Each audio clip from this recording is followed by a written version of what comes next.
to talk with you is to talk about this place. And this place and you are very, very connected. The site itself is so sacred and special, and not many people know, not many Catholics know, about the foundings of Catholicism here. Georgia had just become a state. The United States Constitution had been ratified. The Georgia Constitution had been ratified. And finally, after it being illegal to be a Catholic in Georgia, they were called papists at the time, Georgia ensured that religious freedom would be tolerated here through the Constitution. Betsy Orr, thank you very much for talking with us. My pleasure. Thank you for coming to rural Georgia to see us. I know. This is our first time coming somewhere, and I think it's appropriate to do with you because to talk with you is to talk about this place. This place and you are very, very connected. Yes.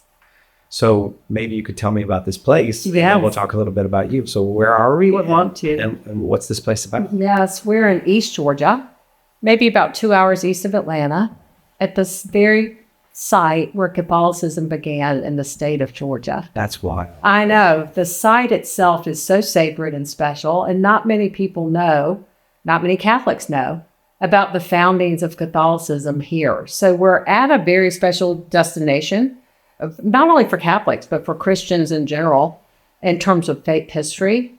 And we have developed heritage in what I would call a district, about a 2-mile district, which includes the historic Church of the Purification, our sacred Locust Grove Cemetery, the first Catholic cemetery in Georgia, and now where we are currently, the 200-acre retreat that we just opened a year ago that was built on the land where the first Catholics lived. So this destination is very special in Georgia and really to Catholicism on the East Coast. It's so let's talk about dates because I'm astounded by the date that people got here. I guess it was just Georgia Woods when they got here and they cleared it. But the first Catholics with their own Catholic community, their own Catholic parish, what year did they get here? 1790. Holy smoke. Yes, so you think of this really has almost colonial roots. Yeah. It dates back 230 years. And I don't think there are probably many Catholic settlements on the East Coast that date back this early. Georgia had just become a state. The United States Constitution had been ratified. The Georgia Constitution had been ratified. And finally, after it being illegal to be a Catholic in Georgia, they were called papists at the time. Right. Georgia ensured that religious freedom would be tolerated here through the Constitution. So these folks made their way down from Maryland when Baltimore was the only diocese in the United States. And they came down here for fertile farmland, and I think because the Constitution guaranteed religious practice. So just a few years before it would have been illegal for them. Correct. When Georgia was a colony, it was illegal to be Catholic. It was illegal to be a lawyer. It was illegal to sell alcohol. There are several things that were prohibited. So there was a big change in perspective once Georgia became a state. There was so much farmland in the South that could be taken by folks. And so they made their way down the East Coast, settled here in the eastern part of the state, and formed what we call the Locust Grove community. That's what they called it when they got here. They first called it Maryland, and then they called it Locust Grove. So you'll see when you go to the old cemetery, Locust Grove Cemetery. Yeah. But we're in the town of Sharon, Georgia. Sharon has a population of 106 people and one crossroads. And it's very rural, very agricultural, very undeveloped. It's a wonderful place for retreat, especially. It's so peaceful and quiet here. It really is extraordinary what you built. But what was already here before you got here is pretty good too. I know. This is a nice place to be. Thank you. Yes, we're really standing on the shoulders of giants, clergy, religious, and folks who came before us who made Catholicism possible in Georgia. And a lot of this had been out of sight, out of mind, a little bit neglected. So we have a whole team that's come over the last 10 years, I'd say, and restored the historic church. We've restored the old cemetery, and now we've built something new in this retreat center. And so it's an interesting project, an interesting destination in that it looks back to history, but it also leans forward in order to evangelize and renew people at this very important place in our state. So I imagine people will be coming here on retreat for decades and centuries, maybe. I hope so. Maybe they'll look back on this and like we look back on the 1790s. I mean, you've built it. You feel here, this is permanent. This is not modern construction that you did, in 40 years, it's coming back down. Right. This feels permanent. We hope so. A lot of times I think, gosh, the faith started 230 years ago. Wouldn't it be cool if for another 250 years, Sharon, Georgia could influence Catholicism and Christianity? Right. And wouldn't it be great if we had a 500-year history here? Yeah. So that's our goal. We'll see what the Lord does. We know in the church things come and go, but we're leaning on our heritage, but we're also trying to build a heritage, hence the name, heritage of the whole mission. We're trying to develop a heritage for future generations. So I do hope it's around for centuries longer. Something I really liked that you said when you gave me the tour earlier today. There's a meadow out there where there's a beautiful pond that you built, and there's a vast meadow. And you said men who come here and retreat say, "Are you going to make that into a driving range?" And just tell me what you say to them. And they say, "Are you going to make it into a driving range?" Well, the first thing I say is no. And then the next question is, how about a skeet shooting range, which is popular in the South? No. What is it? It's just green space to look out on. And I think you and I talked a little bit about one of the design principles here at the retreat was the concept of margin. Yeah, I loved it when you talked about Yes. that. So say something about that. Yes. What do you mean by margin? Margin means having some room, mentally, spiritually, physically. And, we don't have a lot of room in life anymore. Our schedules are maxed out. Technology has taken about every waking moment of our attention. The cities are being built, and density is popular. And until you get out into the country, you often don't find much margin. So the design concept for the land, as well as the buildings, the cottage you stayed in last night, is margin, physical margin, mental margin, so that every place you look in heritage doesn't have something on it, doesn't have something to interact with, doesn't have something you have to contemplate. And then, of course, spiritual margin, time and space to come out and pray, listen to the Lord, get some quiet in your life. But that idea of margin, having some play, having some space mentally may be one of the most important design features out here. People really feel it when they get here. I think you felt it when you got here. I thought this is brilliant that that meadow, the fact that that's part of this whole development is a space that is not developed. The fact that you have hundreds and hundreds of yards between you and the next thing, it really gives the soul a sense of space to breathe, which is not very modern at all. It's not. And I think it is actually one of the things that the modern soul is hungering for, even though people don't know they're hungering for it. And it's such a beautiful, you don't even hear planes flying over here. It's very quiet. Very quiet. And you have to go down a small road that you get on a smaller road, and then that goes into a dirt road to get here. That gives you an idea of where we are. And then to just have that open space that opens in front of you and do whatever you sit and look at it or walk across it or whatever but that space is there. But I just thought that was so meaningful that you have that there. It's as we were talking on the tour, I was thinking a lot about how we're almost demanded these days to engage with social media, engage with our email, ding, ding, ding, ding, ding, engage with activities. People are trying to collect experiences. They want to go places where they can do. I felt like the Lord called me and us to build a place where people could be. That sounds a little trivial, but to be versus to do. But you have to work pretty intentionally to create an environment that's not loaded up with a bunch of things. And we have to work hard during our retreats to not load people up with activity when they come here. So we often have great content from speakers, but we have blocks of time where we do not have any content.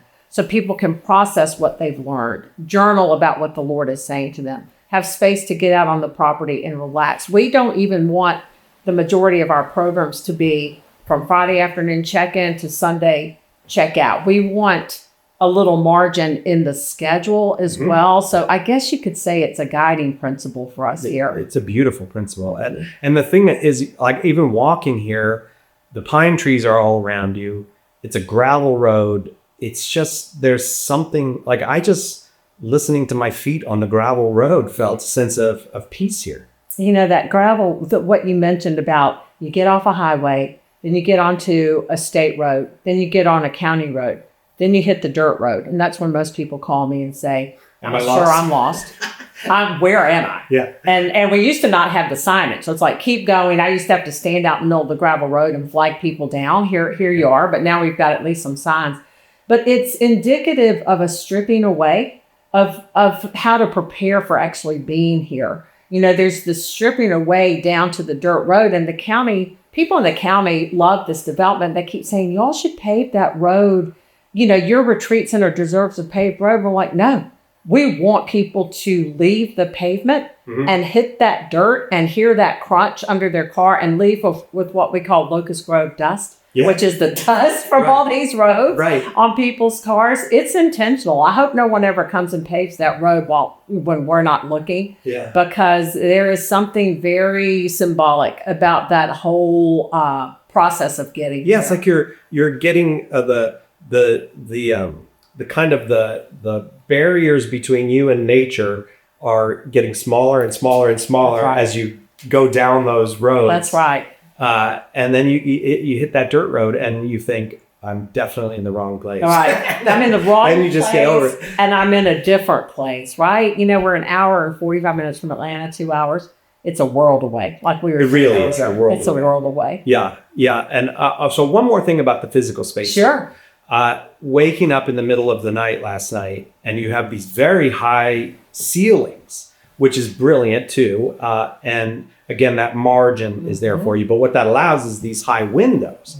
And looking out that window, I have to tell you, it was a little bit eerie because I was alone. There weren't very many people here last night.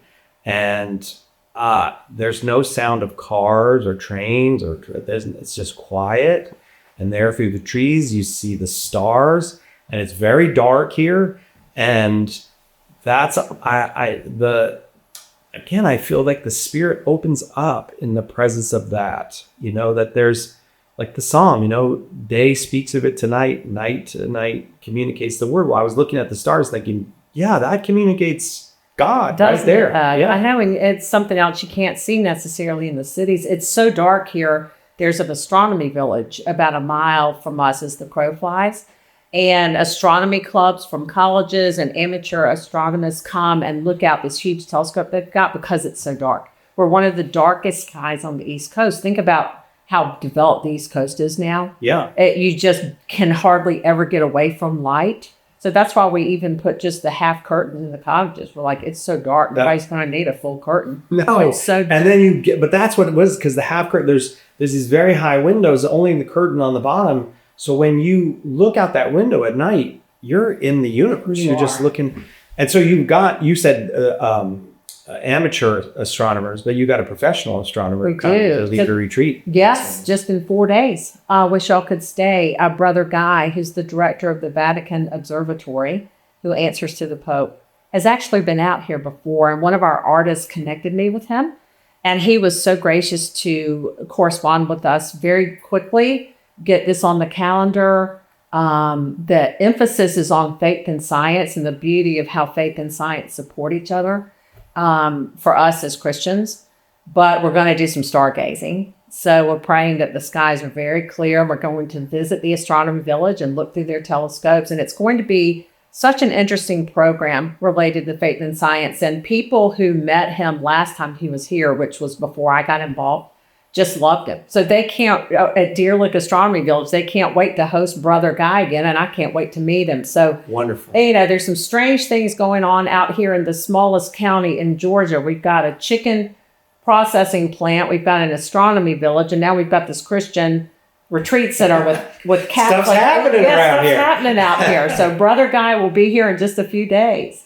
Now, well, it's one, and Scott Hahn's been here, and so you're going to make available to people in this magnificent space these wonderful opportunities to make retreat with people that like Scott Hahn, or like all the wonderful retreat masters that are available. Right. So we've come up with a system where we invite and host maybe 4 or 5 retreats ourselves that are heritage sponsored. And then we have a lot of business from small groups or groups who call us who say, we want to bring our Bible study out. We want to bring a planning committee out. We want to bring our business out for strategic planning and goal setting. So we generate a lot of interest and get people to heritage through the programs like Dr. Hahn. My friend Matt Leonard has done a program. Brother Guy, Immaculate's coming this fall. But I would say the core of our business is really groups that want to come out and use our facility. And sometimes they use some of our retreat leaders, and other times they have their own agenda. And what they want to do is use the space at Heritage. It's very different here than a lot of older, I don't even like to call us a retreat center. Okay. Because when I say retreat center, I think older, sometimes, what would be the word I would say? Just not, maybe slightly frumpy because of the age, things that need to be repaired, things that were inherited by people. We got to start from scratch and build new. And so we built this elevated experience in our cottages and here in the library where we are and in Pine Lodge to create a little bit of a different retreat experience for people. So I almost always don't say retreat center because there's a certain connotation with that. And we like to think of ourselves as a sacred destination where people can experience renewal and retreat. But as you can tell, it's built a little differently than a lot of retreat centers. Very much so. Yeah. Yeah. Including that, it's a really large property. Yes. Now, you bought the property from the Archdiocese of Atlanta. That's right. And it was not their priority. No. They had it, but they weren't doing anything. That's right. It was a little bit out of sight, out of mind. It was this original 200-acre tract where the first Catholics had lived. It had been owned by the church for several hundred years. The Diocese of Savannah owned it before we did. And it was just sitting out here, undeveloped, being used for timber every so often and leased to hunters. So I had gotten involved really with the restoration of the historic church. And one day I was out, and this is sort of part of the story, but an important part for this part of the development was in the old cemetery that you and I visited this morning. And I got this inspiration from the Holy Spirit that maybe the Archdiocese would sell this property to me. I could form an LLC through a real estate partnership. It wasn't for sale, but it also wasn't being used for anything. And I was a little worried that maybe the Archdiocese might spin it off as an asset that they would not want on their books any longer, which would have made a lot of sense. So I put together a proposal to offer them fair market value for the acreage if the money from the sale would not just go into the operational coffers of the chancery, that the money would be used for the church in this area because all the oldest Catholic cemeteries are in this part of Georgia. Oh, okay. We've got this going on. So they agreed. And so we were able through the sale to set up an escrow account, which helped take care of the cemeteries. We've got a couple of endowments. And so it was so nice because my real estate company was able to purchase the land, but the proceeds from the purchase were able to be reinvested in the church in this area. And all of the historic part of Catholicism in Georgia is in this part of the state. How wonderful. So that went back into, again, revitalizing what has a very, very long history in this part of the country. Exactly. An unexpectedly long history, I'd say. No one expects it. No one thinks, go down to Georgia. Right. And there'll be a community of Catholics there from 1790. Right. It's just not thought of. Right? Yeah. So your life hasn't been a life of ministry in the sense of like you didn't start out doing this. So how do you end up thinking, I want to devote my life to making a place where people can meet God again I know. and in a place where people have been coming to meet God for hundreds of years. Yes, I know. I know. A lot of people ask us who are here this question. I'm not even sure they know what they mean when they ask the question, but they usually say, where did all this come from? Yeah. And I think they mean that in different ways. And so, originally it came from an idea 20 years ago that the Lord planted in my heart before I was even Catholic, about a place of retreat and the concern, that burning concern that I had, which wouldn't go away, which I think is often a sign of the Holy Spirit if you sort of test this through. The burning concern was my husband Larry and I were raising our kids in Atlanta. Things were getting so busy. Sports were taking over the weekends. People were starting to get cell phones and technology, and you could sort of see the family schedules start to take over, and some fracturing of habits with families, and people were getting busier and busier. And I remember thinking, oh my gosh, there has got to be a place where people can come and put all that down, so to speak, to reconnect with the Lord and reconnect with each other. And so I had this idea percolating for a while, and I didn't know what to call it. I was a Protestant Christian at the time. I called it Freedom Farm. And there's a verse on the front of Pine Lodge that you may have walked by when you came in from 2 Corinthians. Now, the Lord is the Spirit, and where the Spirit of the Lord is, there is freedom. So I had this idea that, maybe one day I would create a place where people could detach from their technology, busy schedules, and reconnect with the Lord and with each other. And at that time, technology wasn't nearly as rampant as it is now. So this was literally 20 years ago, like in 2004. Right. So you know how sometimes these ideas sit on the back burner for a while. So it sat on the back burner, and we're raising our kids, and all of a sudden the craziest thing happened. I became Catholic. And then that's the craziest thing. The craziest and best. Craziest and best thing that's ever happened. We'll get into that because Catholic Answers is a real connection to my faith journey. So anyway, life's moving along, and I become Catholic, and we're raising our kids. And then a very odd thing happened about 6 months after I was received into the church in 2008. My husband was diagnosed with a fatal brain tumor called a glioblastoma, which is typically 100% fatal.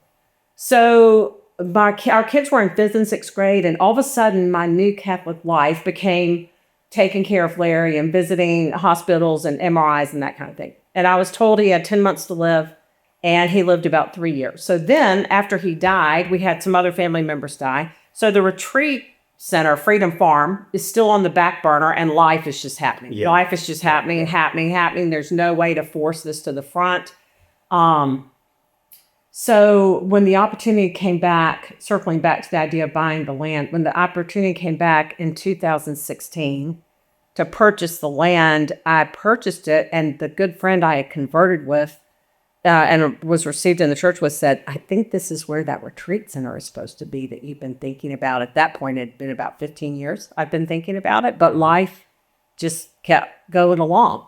So what has happened is heritage has been developed by me as a Catholic Christian in a site that is sacred to Catholicism, whereas 20 years ago, right, who knows where it would have been. And it was almost 20 years to the day because we opened for overnight guests in April of 2024, and it had literally been 20 years since the first idea. Wow. But the Lord had planted in my heart. So the Lord planted that in your heart, but had a lot of work to do on you. Yes. Before he was ready for you to do the thing that he's calling me. Right. So this is sort of like a second act for me, which I've been so grateful to learn how to develop property, which I'd never done, learn everything we've done. Now I'm learning how to operate a retreat, which I've never done.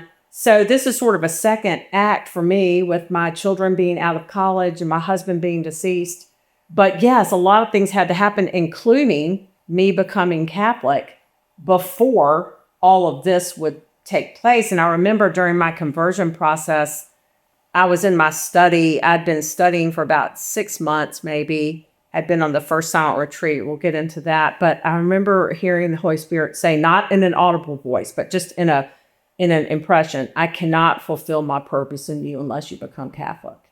So I would be received into the church maybe 8 months later, 8 or 10 months later. But at that point, I thought, okay, this is going to be like a done deal.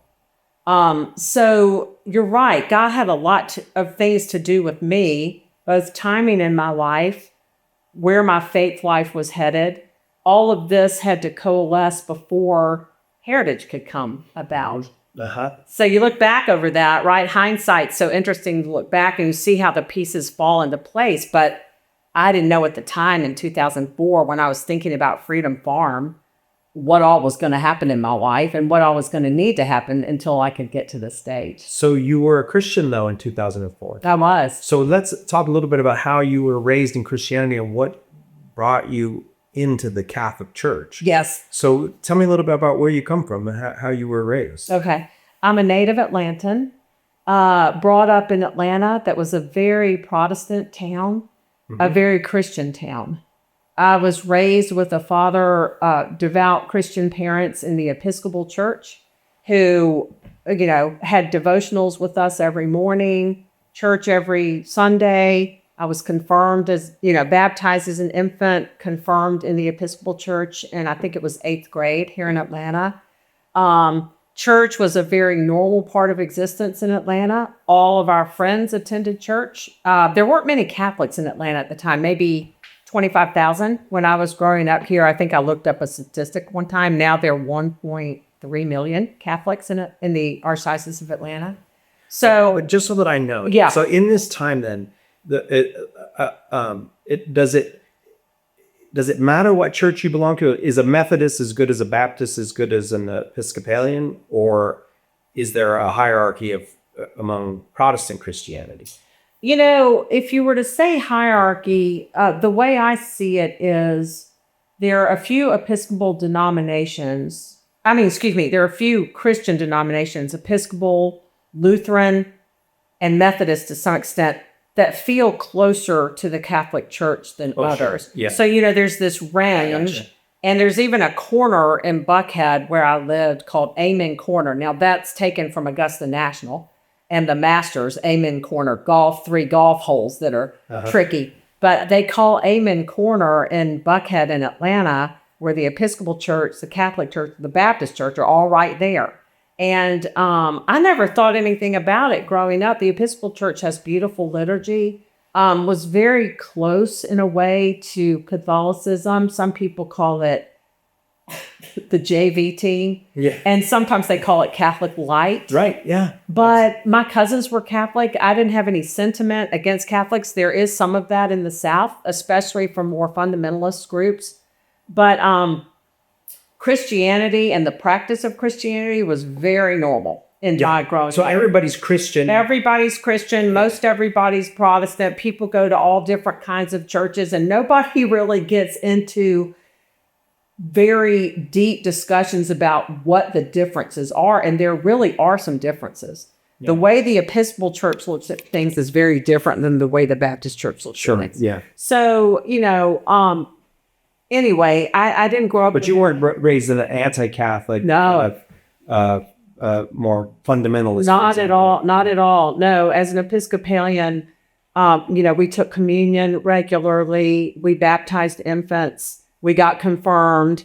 There are a lot of similarities. Of course, there's some key differences, but there are a lot of similarities. So I liked my liturgical upbringing. Liturgy is important in the Episcopal Church, and I was used to all that. Okay. Now, at the time, right before I converted, I was in a more of a non-denominational church because Larry had grown up Presbyterian. So as we looked for churches to attend, the Episcopal liturgy was a little bit too much for him. We had a beautiful wedding at St. Philip's Cathedral in Atlanta, the Episcopal Cathedral, but we were looking for something a little different. So we went to a Presbyterian church for a while as a couple, and then we went to a church called Buckhead Church, which is part of a network of churches that a minister named Andy Stanley has developed here in the Southeast. And these are basically non-denominational churches that have, worship service. But as you go from these various,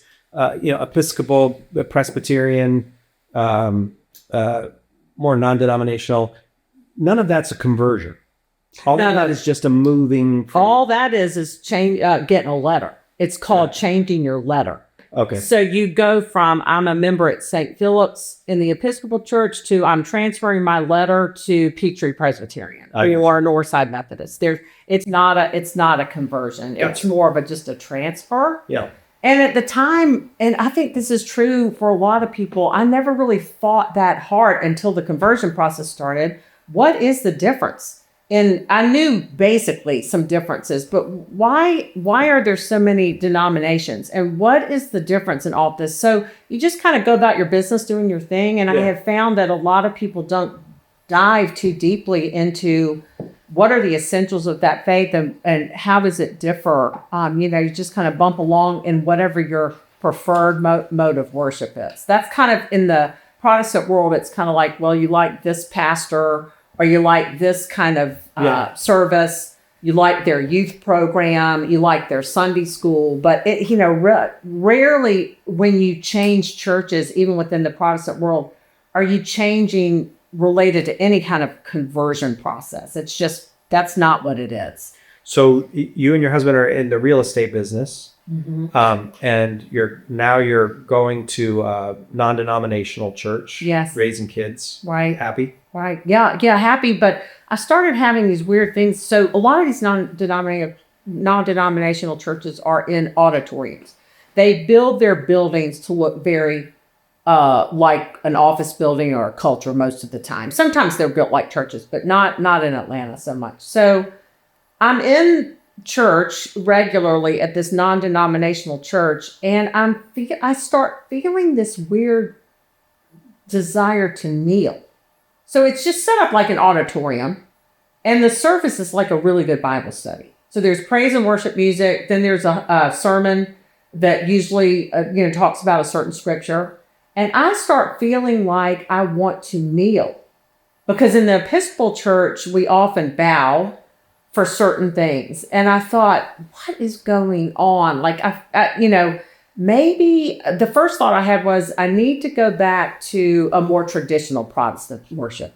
This non-denominational thing has gotten kind of far away from more traditional Christianity. We're not saying a creed. We're not just all the things I was used to. So I thought, why do I want to kneel? Maybe I need to go back to the Episcopal Church. That's the first thought I had. That's interesting. Kneeling was the thing, though. It was something that physically I felt like, and I thought, this is going to look really weird if I go out into the aisle at this church and kneel. Right. Because you can't kneel between it's like a movie theater kind of, so you can't really kneel. So I thought, I don't know, what is this about? I can't figure this out. That was the first inkling I had. I thought, I might need to go back to a more, to one of the Protestant churches I was more used to. And so is this now, you mentioned a silent retreat. Is this the time where the silent retreat Right before. So a good friend of mine, Amanda Haley, was also a member at Buckhead Church, and her small group had gone to a retreat center in Atlanta, a Catholic retreat center, and had a half day of silence. And she came back from her small group experience at this retreat center and said, wow, that was pretty powerful. I'd like to go for more silence. So a friend of hers who taught her daughters in school, who later became our Catholic sponsor, had a brochure for a Regnum Christi retreat outside of Athens, Georgia. And it was a silent retreat based on the spiritual exercises of St. Ignatius of Loyola. Of course, neither of us knew who that was, but we thought, oh, a silent retreat, that sounds good, like right after Christmas. We've been celebrating Christmas since about November 15th. And so we were exhausted, and I thought this will be a good retreat for napping. This will be quiet. Yeah. So she talked me into going, and actually I talked her into doing something with me. We sort of had this exchange. I said, if you go do this thing with me, then I'll come to this silent retreat with you. So off we go in January of 2007, I think. So the kneeling thing was happening like in the fall of 2006. And then the silent retreat took place in January of 2007. So we show up at this silent retreat. We've got our backpacks. We're doing this fabulous Beth Moore Bible study. I was a leader in this Bible study. I thought this is going to be great. We're going to nap and I'm going to catch up on all my Bible study material. So we show up and the lady says, well, you're not going to need any of that you brought. Whatever you brought in your backpack, you're not going to need. Silence starts at 4 with Mass. Here's your spiral bound retreat guide. So we're like, oh, okay, this is a little different, maybe than we thought. So we go to Mass. Father Paul Moreau is the priest leading the retreat. And we enter into this beautiful 3-day retreat in silence with all these beautiful meditations on Jesus and, just something very different than we expected. So every time there was a break, but it was still silent, I would head into the room that had the library, basically, because the only thing I've ever been good at was being a student. I was a pretty good student. So you figure if you're going to be silent, read. I'm going to read. Okay. So I go to this bookcase. You can show it to them. I'll show it. I know what book is coming. Yeah. And I see this book by this guy named Carl Keating, Catholicism and Fundamentalism, The Attack on Romanism by Bible Christians. I thought, oh, that sounds interesting. I wonder what that's about. So, we're on the break. So I've got the book in my hand and I'm trying, I really don't have time to read every word, but I'm kind of skimming it and the chapters and I'm like, what in the world? This is so interesting. So then we'd be called back into a session. So I'd put the book down, then I'd come back out and read some more of it. And then I started pulling some other books. So every time there was a break, fueled by me pulling this book out first, I would start reading things. Well, by the end of the retreat, just 3 days into it, my friend Amanda and I left and sort of looked at each other and asked the same question of each other, which was, what is the protest in Protestantism all about? I mean, I'd taken classes in college, American Christianity and all this kind of stuff. Right. What's the protest about? Root word of Protestantism, protest. What's it about exactly?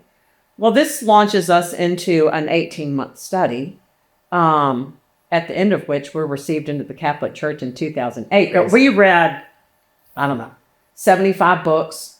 I watched The Journey Home on EWTN with Marcus Grodi probably 115 times. I mean, every time it would come on, I would say, okay, the kitchen's closed. Everybody be quiet. We're going to watch this show. Somebody's coming into the Catholic Church and you can't make this stuff up. It's the greatest show ever, isn't it? It's the greatest. There's never been anything like it. I thought, okay, I don't feel so crazy anymore because you start hearing what these converts are talking about, especially the pastors that are converting. And I thought, okay, I'm not as crazy as I thought it was.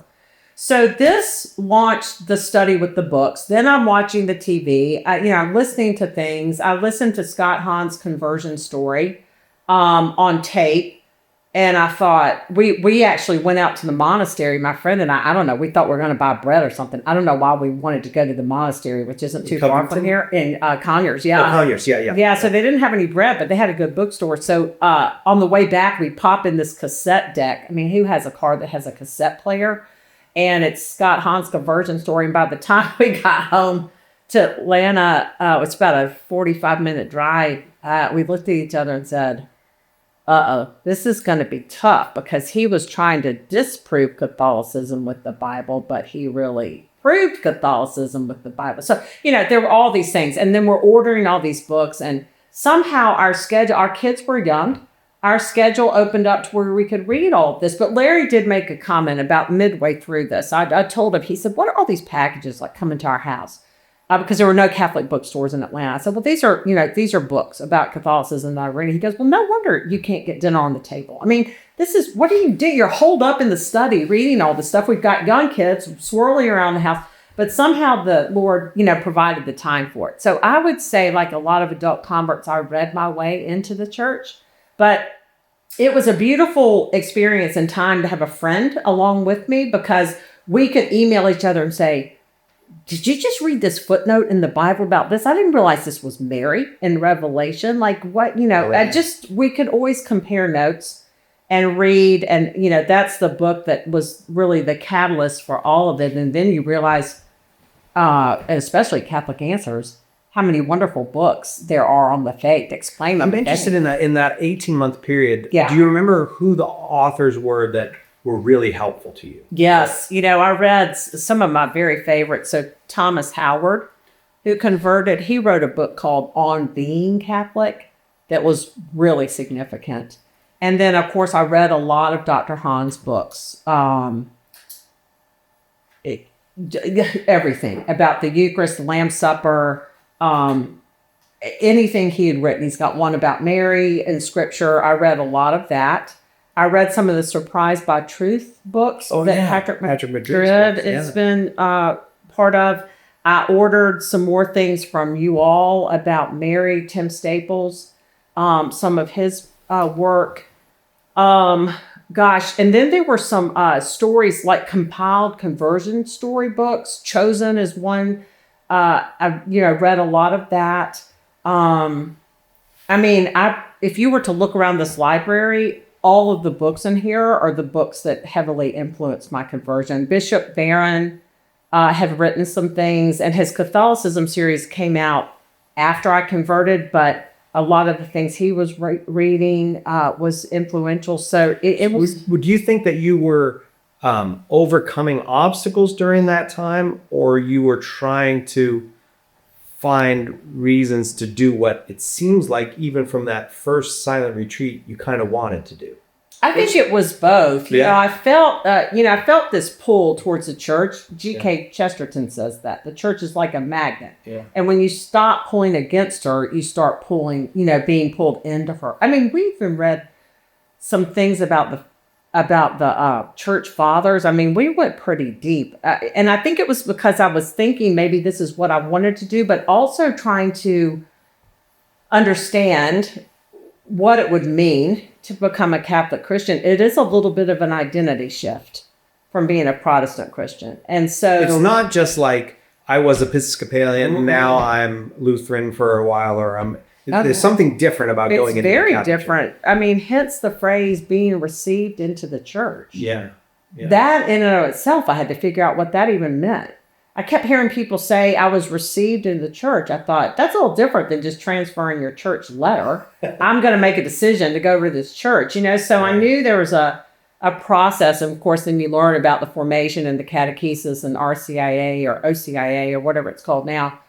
So, there was a process, it seemed, to becoming Catholic that was different than just switching Protestant denominations. There was I also read the Bible in a different way. I was teaching a lot of Bible study, but I started. Did you have Jeff Cavins? Because he's helping a lot of people read the Bible now. Oh gosh, yes. You did? Yes, and I read. I think his conversion story was called "Life on the Rock" or My Life on the Rock or something like that. So I read all those people's conversion stories. Father John Ricardo, who does the Acts 29 ministry, he had done some DVDs. That were very influential. So I sort of had this, stable of Catholic heroes, of people who had either written their story or were such effective communicators that I could learn the faith. Because I couldn't ask anybody in Atlanta. I would ask people in Atlanta to tell me some stuff about Catholicism, and nobody could. None of my Catholic friends. And there wasn't a Catholic bookstore. And so I had Sometimes your Catholic friend is the worst source of that. Sometimes. I know, that's right. Like those of us who are cradle Catholics, sometimes I feel like we, I don't know if the word is take it for granted or what, but the formation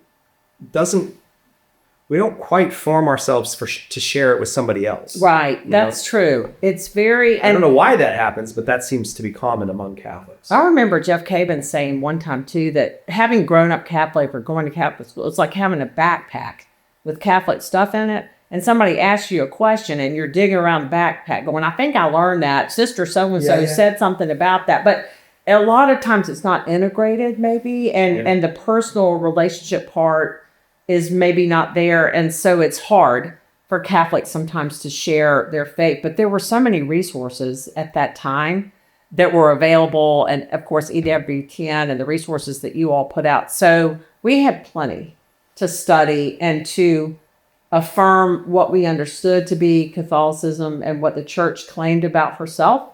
I needed to understand that. I also had some people in my family challenging me about it. So I promised them I would make sure I understood the catechism. I don't know. They thought I was going to fall off into a deep hole and not be a Christian or something if I became Catholic. So they were in a very fundamentalist church. So I had to deal with that. So I was doing it both because I was feeling called to do it. I probably wanted to do it, but I also needed to make sure I understood what that shift was going to mean because at the time, my husband wasn't interested. The kids weren't interested. It was like Amanda and I were the two that were going to convert, and our family supported us, but they weren't coming along with us. So we were about to step into something kind of messy. Like we were going to have to get to Mass, and then we were going to take our kids to Buckhead Church. You know what I'm saying? And Father Paul kept saying, you follow Jesus where he's leading you and let the rest of it fall into place. But yes, you're going to get up and go to Mass, and then you're going to take the kids to their church. I didn't have it wasn't like a whole family thing or a husband saying, we're all going to do this together. Yeah. Although there was a ripple effect afterwards. But anyway, lots of... I would say there's a ripple effect. Look around here. Yes.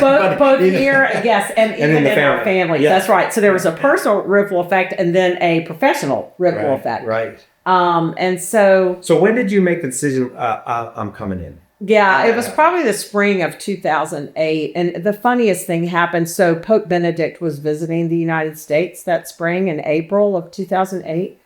And I had these Catholic friends who were able to get us tickets to the White House lawn to see Pope Benedict. We weren't even Catholic yet. Have good friends. So Father Paul is like, well, can you get me a ticket? Y'all aren't even Catholic. This is like what most people want to do. I said, I think I can get you a ticket. So we end up getting him a ticket. And then Larry goes, well, I want to go. Larry's not becoming Catholic at the time. He goes, well, I want to go. So we all go up to Washington about a month before we were received into the church and saw the Pope. And Pope Benedict had meant so much to me because of his biblical knowledge, his writing. Did you read those books? Oh, so much. I still have a lifelong goal of trying to read everything he's written. It's just, Might as well try to read St. Augustine. I know. I mean, it's just great, though. So I thought, oh my gosh, I'm getting, to see the Pope before I become Catholic. And Pope Benedict had the habit of doing his hands up like this a lot of times. Yeah. So I have a picture of him, going like this. So I felt like he was welcoming me personally into the church. That's beautiful. So we were up in Washington, D.C. in April, and then we were received into the church on May 28th of 2008. In Atlanta. The two priests that did our formation said that we could basically skip RCIA. They thought maybe we might at that point be able to. Well, you practically gave yourself a master's degree. We did. And so the timing of that was great. So when we were received into the church in 2008, like I say, our immediate families were very supportive, but, I didn't know what lay ahead for me. Some interesting things. So your husband wasn't interested, but he also wasn't opposed. Oh, no. In fact, he used to always say, I'm so glad that you're so happy about this. He said, I love seeing the way you are studying and how fulfilling this is to you. So that was great. He was loved seeing me go through the process, I guess you'd say. But he becomes a very big part of the story. He does. All of a sudden, very soon after you're very soon. Right. So we're received into the church in May of 2008. We go on this fabulous RV trip to California and all these things that summer. And in November of that year, so 6 months after I was received in the church, Larry was diagnosed with a fatal brain tumor called a glioblastoma. The doctors at Piedmont Hospital in Atlanta came to me and said, he's probably got 10 months to live, based on what we're seeing on the x-ray. And I thought, what? I've got a 5th grader and a 6th grader. I remember going back to my study, the same study where I felt like the Holy Spirit had said to me, I can't fulfill my purpose in you unless you become Catholic. And I got down on my knees and I said, Lord, I know you can heal him if you want to. But if you choose not to, please give us as much time as possible. So instead of just 10 months, Larry lived almost 3 years. The kids got mostly all the way through middle school. I had to really focus on his health. And I look back and think the Lord's timing is always so gracious. I really needed the sacraments. I needed the Eucharist. I needed confession. And I think I needed the church's view on suffering. That's absent in the Protestant world. And I needed to understand what I was going to do with all of this. And I mean, all of this suffering. And certainly I'm not the first person to lose a spouse. Larry was 47 when he was diagnosed with the brain tumor, 50. We were both 50 when he died. People have undergone similar tragedies, maybe worse. But at the time, you're thrown into such a whirlwind. I'm thinking, what do I do with all this? So I really appreciated what I learned and continue to learn about how the church views suffering, how suffering can be redemptive, how we can unite our suffering to Christ. I just had missed a lot of that in the Protestant world, I guess. So it was very meaningful for me to be a Catholic Christian while Larry was sick. I felt like I could go deep with some resources and with, a 2,000-year tradition that helped me. This is going to sound weird when I say this. I did not just survive that time. Somehow, in a way, I almost thrived during that time. Not because our family wasn't suffering. We really were. And it was a terrible tragedy for my children. Still is to this day. But there was something that I was able to latch onto through the church, Big C church, Catholic church, that allowed me to navigate. I stayed involved at Christ the King in Atlanta. I taught some Bible studies during this time. I wasn't always just holed up taking care of a brain cancer patient. I was doing that as my primary focus, but the Lord had connected me, to the Universal Church, and it ended up being a period of my life where the resources I could draw on to make it through that were just many, Yeah.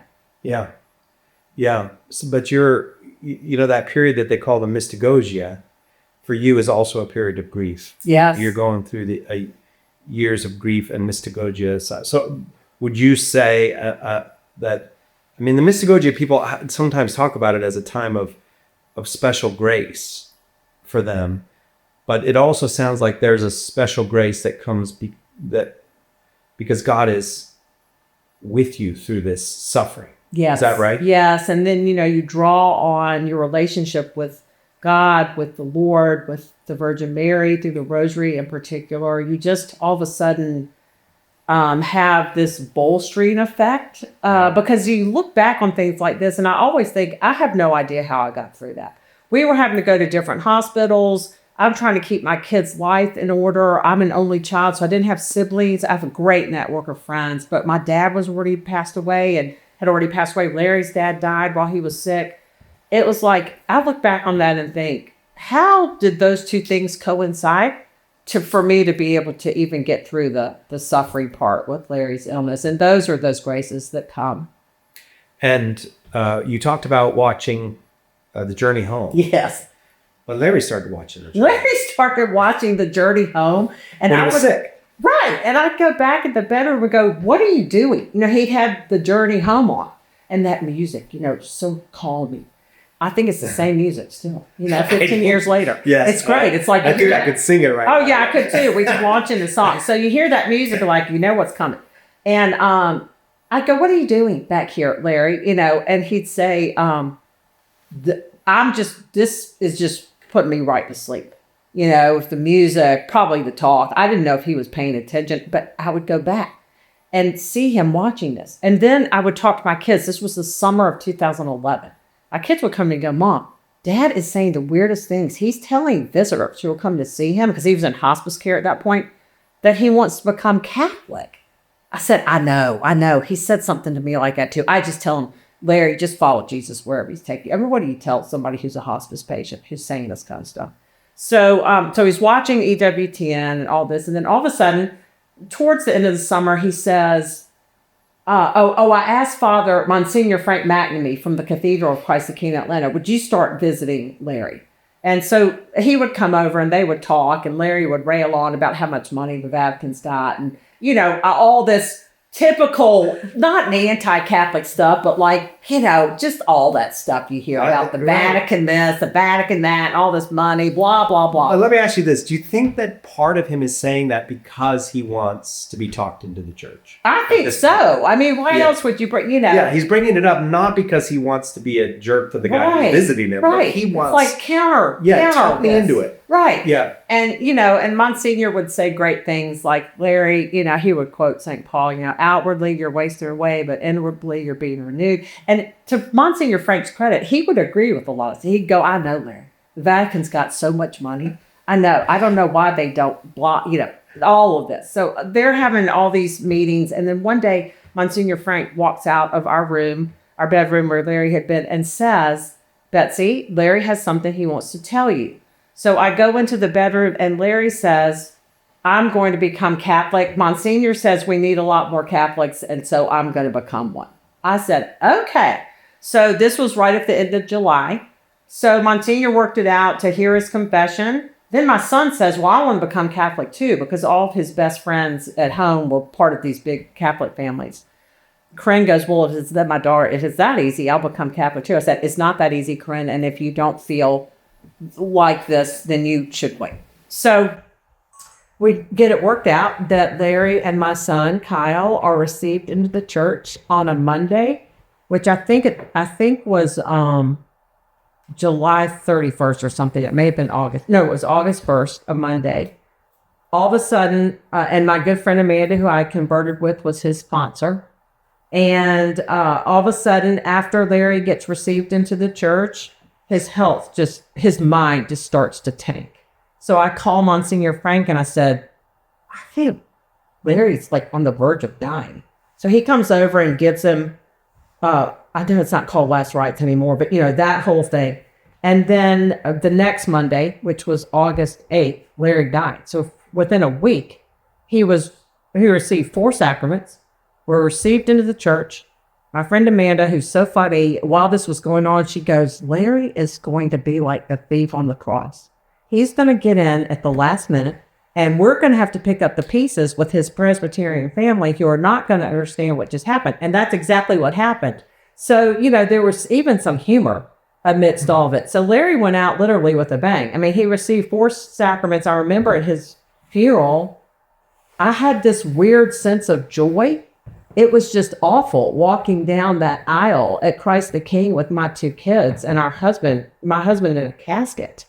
But at the same time, watching his faith journey and everything that happened with him at the end of the summer was just, such a blessing. And so, and since that time, my friend Amanda's daughter converted, her brother converted, and now is a priest with the Archdiocese of Atlanta. There's just been this beautiful ripple effect from us trying to be obedient and listen to what Father Paul said and said, you follow Jesus where he's taking you. And it's been the best thing that ever happened to me. I mean, being married and having children, of course, is the very best thing, but becoming Catholic, being received into the church is by far the best thing that's ever happened to me. It's informed this whole second part of my life. Yeah, and that hearing the story, there's this, I guess that maybe this is every Christian's story, but it really stands out in your kind of, in the path of your life, that there's this accompaniment. Jesus is with you. He's already, it's fascinating to me that he manifests a plan in you before you're Catholic, but also makes clear to you, I can't do the work I want to do in you without you being Catholic. So he's clearly got a job for you in the church before you even get in. I know. Well, you're in a kind of communion with Catholicism, right. Not in a full communion with Catholicism. And isn't that so true, though? The Lord does know the plans he has for us. Right. And my plan involved being received in the Catholic Church. Now, of course, everybody should be received in the Catholic Church, right? It's the fullness of the faith.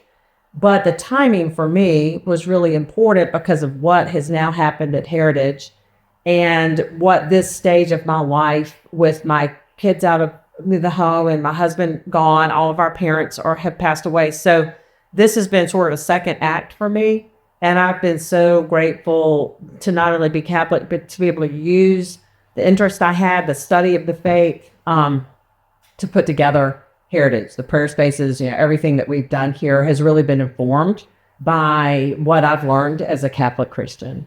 And now, could say a Methodist minister said to you, "I have a group that I want to do a weekend with." Could they come here? Oh, absolutely. We've had a number of non-Catholic groups here, and we designed, our development team had Catholic converts on it, some non-Catholics on it, and a few cradle Catholics on it. And the whole intent of designing this place was to be inviting to people of either no faith or Christian faith that aren't Catholics, and to invite people into a deeper encounter with Christ and the church. So, the devotionals we've chosen come from the Catholic tradition. The art and some of the statuary comes from that great Catholic tradition we have of evangelizing with beauty. So everything we designed here, and I hope you felt it when we drove around earlier today, is designed to invite people to go deeper, at whatever point in the journey you're on. And so, But you explain it though too. Like you have signage that explains what the rosary is, right, for example. Right. So you have a rosary walk, but the person who isn't familiar with that, who comes upon it, isn't completely lost. Right. Because, I've realized, not to insult, Catholics or anything, but sometimes even cradle Catholics especially know know parts of their faith, but don't know the whys or how things fit together. And I've always felt this call to connect the dots for people. So the signage that you and I saw at the entrance to each prayer space is designed to help connect the dots for Catholics and for non-Catholics, because when you're trying to explain Catholicism, especially to people, there's a lot of Catholic talk, acronyms, talk, abbreviations. And when I first came to the church, I thought, what is all this? CCD, PSR, is this the same as Sunday school? What are they talking about? Right. So we've tried to tamper that down a little bit out here and explain, especially our devotions from a biblical perspective. What is the rosary? How does it tie into scripture? What are the joyful mysteries? What have we done in this garden? Why have we designed it the way that we did? So a lot of thought was put into the design of the whole property, especially the prayer spaces. And when you give people enough information, you build bridges and you connect dots. And for some reason, I've always wanted to do that, build bridges and connect dots. Yeah, and it strikes me that when the Lord says, I need you in the Catholic Church to do the work that I have for you to do, that's a work that probably you're well suited for.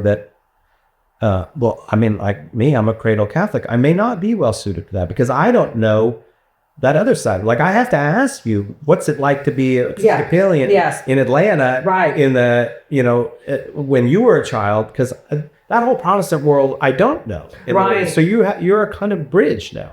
Yes, I was Protestant for 47 years. So,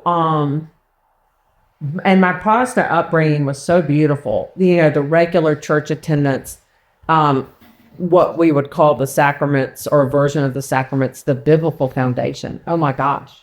And so I got to bring all of that into my Catholic life and then get all of that enhanced by the sacramental life of the church. And so I think what Heritage represents is that combination also, the beauty of scripture, of course, along with art and evangelization and the sacraments. We had mass in our chapel here. We have a priest who hears confession. So I think Heritage almost represents what happened in my life, which was this wonderful Protestant upbringing, now combined with the fullness of the faith in the Catholic Church and the sacramental life. And it's a powerful 1-2 punch for sure. Well, I think your husband was right that we need more Catholics. We do.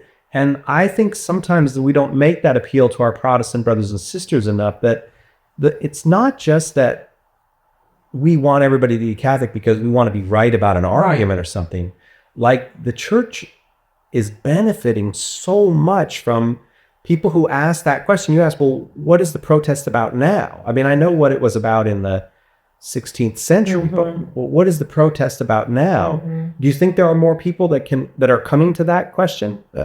I think so. It's interesting to just see what's happening with RCIA groups and others, that the church is doing a good job communicating her message through people, through the media, through you all's ministry. There are a lot of ways to understand Catholicism and original Christianity. There are a lot of ways to access that now, which there weren't maybe 50 years ago, 40 years ago. So now people are being raised in a generation where people can actually know how to talk about faith. I can point people towards a lot of resources. If I don't know the answers, point them to y'all, Catholic Answers. So what's available to share and teach people about Catholicism in particular is beautiful. And one of the things I've done out here is take people on tours and show them our things and talk a lot about it from a biblical perspective. You and I were talking about the mosaic that's in our chapel. Magnificent music. Magnificent. And it's a scene of the people from the presentation of the Lord, Mary's purification. And I had a senior group here from the little town where I live, Washington, Georgia, here one time. We sat down in the chapel and I was talking to them about the art, and I sort of launched into Luke chapter 2 to talk about that. And one young woman raised her, one senior citizen raised her hand and said, I don't know that much about Catholicism, but this makes me want to learn more. And that's gold. Yeah, that's gold. And then right on the heels of that, a man said, Betsy, would you tell us about the rosary? I've always heard about it. I don't know what it is. So I think if you,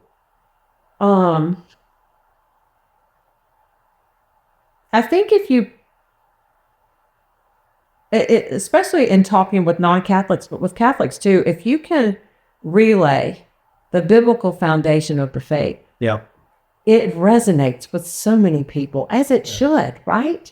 And so that is an approach that we've taken out here in some of our materials, in our signage, when I do tours, and there's that bridge building again. Yeah. And I think it, and I do think you encountered this, but I want to ask you about this, that we have to convey a love of the person of Jesus Christ as Catholics, because sometimes I think many of our Protestant brothers and sisters, their assumption, or maybe some of the formation they got, suggests to them that the Catholic thing is not about Jesus, or it's not enough about Jesus, that Jesus is made less important. But at the Second Vatican Council, when the Church defined herself in the document Lumen Gentium, the first sentence, the first phrase of that document is, Christ is the light of nations. That's how we define ourselves. It begins with that sentence. Everything else is secondary to that. And when I look around here, I think a person will come here and understand you have all those things that sometimes are contentious, like the rosary. But this place is about the person of Jesus Christ. It is. And, I'm glad you've noticed that, because our crowning prayer space, as you walk the gospel with Christ through our Joyful Mysteries Garden, the Seven Sorrows Walk, and then Resurrection Meadow with that 9-foot glass resurrected Christ, is so powerful and can build all kinds of connections for people about the risen Lord and the preeminence of Jesus Christ, and how Christ is made alive in our lives now, not just then 2,000 years ago, right after the resurrection, but now. And I wanted to have a garden specifically, even though Christ is in all the other two gardens too, I wanted to have one specifically magnificently designed with a wow. When we there he is, went over that hill in the golf cart, and there's that 9-foot resurrected Christ, right? And it's large and in charge, right? Like I like to say, resurrected, and then you get to spend 14 biblical reflections on the power of the risen Lord. So That's a newer devotion in the church, the Stations of the Resurrection, or the Way of the Light, it's called. But when I found out about it, I was almost insistent, like, we're doing this because this is going to be sort of the capstone of the prayer spaces. And there is Jesus so prominent that there can be no doubt that he is the faith. He is the head of the church. He is everything. To us as Catholics and to all of us as Christians. Yeah. Yeah. And what gives testimony to him here is what gives testimony to him everywhere, which is nature and human art. Yes. What people make has to also give testimony. That's what you feel heading to, and it's wonderful. I hadn't actually thought of that, is that you go through all this and then there's the resurrected Christ, and he is the biggest work of art, right, that's on the property. That's right. And all of this nature that draws you back to your own soul, and then that soul opening to God in these images and these places and these prayer, circles and all the things that are there. All of that is what the soul needs, that testimony. Even the most converted person their soul needs constantly to receive that testimony about the person of Jesus. I think so. It's what I think Bishop Barron calls continual conversion to Christ. Right. So we go through conversion. There's some moments, right, of real conversion. I mean, I can point to my Catholic journey as a deepening conversion. I can point to a time in college when I met some people and I thought, gosh, I need to make a real commitment to Jesus. Not so much to my church, but to him. So we have these moments, but it's continual. I mean, it's not a one and done type thing. We're all in need of that deepening. And I'm hoping that the design of Heritage basically says, Cy, everything that I want to say about the faith.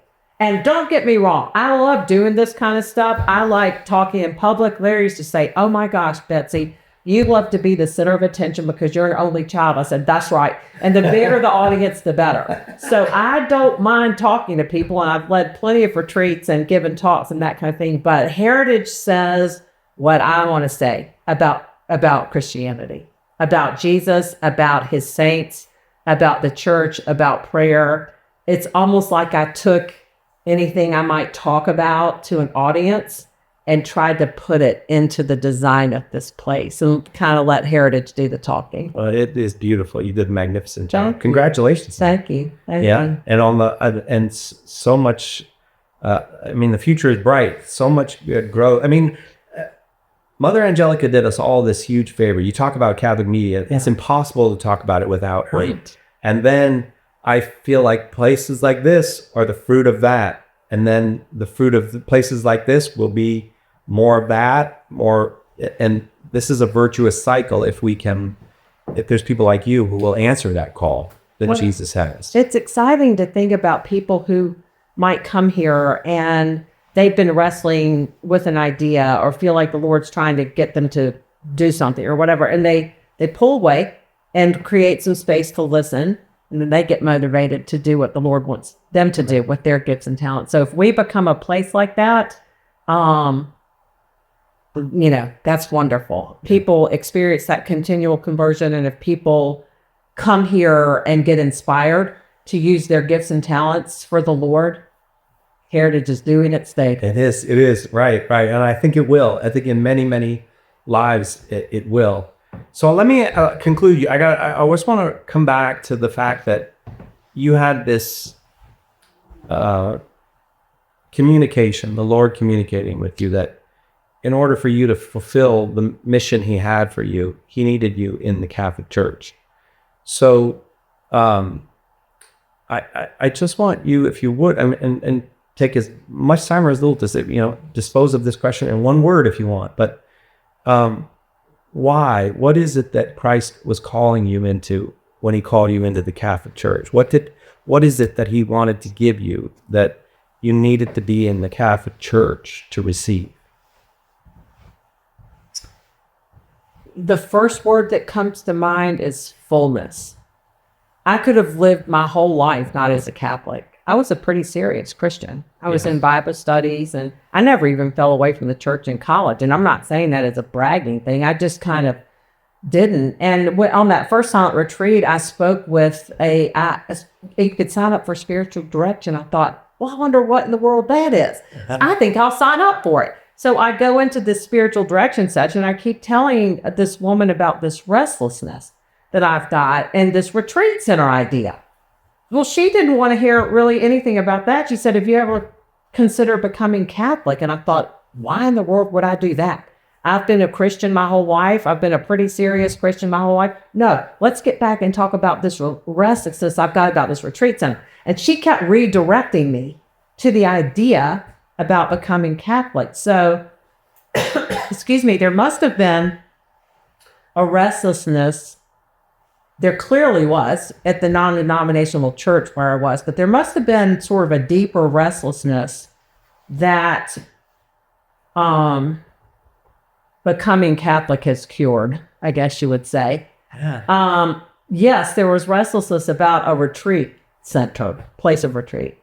But I think what the Lord did through her and others in the process of studying was cured a deeper restlessness I had for the truth and for fullness. That's the word that keeps coming to me, because I didn't have to leave. I mean, I had to leave a little bit of the Protestant theology behind, but I didn't have to leave church attendance and liturgy and scripture and Bible study. I didn't have to leave any of that. I just brought it all with me into the communion of saints and the Eucharist and the universal church and all of that. So, the Lord, I think, wanted to cure my restlessness with fullness. I guess that's the best way to say that. It's a beautiful, that is a beautiful description of the Catholic life. And Betsy Orr, it has been an absolute pleasure to talk with you and to be here at Heritage. Thank you for letting us come. Thank you for the opportunity. God bless you. It's great to be with you. You too. Thank you. You.